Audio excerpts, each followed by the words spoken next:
చూస్తారు కదా తీరు తీరు దేశాల పచ్చనోట్లు. కరీంనగర్ జిల్లా గంగాధర మండలం గర్షకుర్తి ఊళ్ళుండేటి మిట్టపల్లి నవీన్ కుమార్ అనే ఈ అన్నకాడ లేని నోటు లేదొల్లో.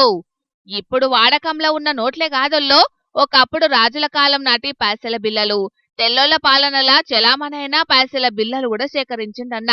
నిజాం పాలనలా పైసల బిల్లలు, ఛత్రపతి శివాజీ మహారాజు పాలనల వాడిన రూ. 2 బిల్లలు కూడా ఉన్నాయి.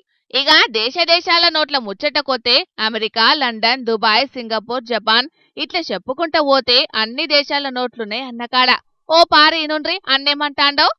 నేను గత 20 సంవత్సరాలుగా కాయిన్స్ అండ్ కరెన్సీ కలెక్ట్ చేస్తున్నాను. నా దగ్గర దాదాపు 1100 రకాల కాయిన్స్ అండ్ కరెన్సీస్ ఉన్నాయండి. అవి దాదాపు 210 ఇష్యూర్స్, 180 దేశాలకు సంబంధించినవి. నా కజిన్స్ కానీ, తమ్ముళ్ళు కానీ అండ్ ఫ్రెండ్స్ కానీ చాలా హెల్ప్ చేశారు కాయిన్ కలెక్షన్లో. అలాగే నా భార్య కూడా నాకు చాలా సపోర్ట్ చేసింది. ఇలా ఆల్బమ్స్ అన్ని ఇలా నీట్గా పెట్టడంలో కూడా చాలా హెల్ప్ చేసింది. ఒక హాబీ లాగా మొదలైన ఈ ప్రస్థానం గిన్నిస్ రికార్డ్ వరకు వెళ్లాలని ఆశిస్తున్నాను. అదన్నట్టు 20 ఏళ్ల సంధి చేస్తున్నాడు ఈ కార్యం. తొలుత తన తండ్రిచ్చిన ఛత్రపతి శివాజీ పాలన కాలం నాటి రూ. 2 నాణంతోని పైసల బిల్లలు సేకరించుడు చాలు చేసిండట. రాను రాను అది ఓ హాబీ లెక్కన మారి ఇప్పుడు ఖర్చుకు కూడా వెనకార్తలేడట. గంత ఇష్టంగా చేస్తున్నాడు కాబట్టే ఇప్పటి వరకు 180 దేశాల పచ్చనోట్లను, పైసల బిల్లలను సేకరించాడు. ఇక హాబీ ఉంటే అయిపోదు కదా, ఆదాయం వచ్చే పని కాదు కాబట్టి ఇంటోళ్ళ సహకారం కూడా ఉండాలి.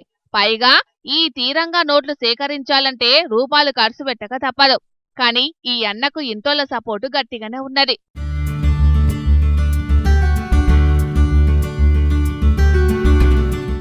దాంతో పాటు ఫారెన్లో ఉండే దోస్తులు కూడా సాయం చేసిండట. అట్లా అందరి సహకారంతోటి ఈ స్టేజ్కి వచ్చిండన్నట్టు. ఇక తర్వాత ఏందంటే ఎప్పటికైనా గిన్నిస్ బుక్లకు ఎక్కాలన్నదే నవీన్ అన్న ఆశనట.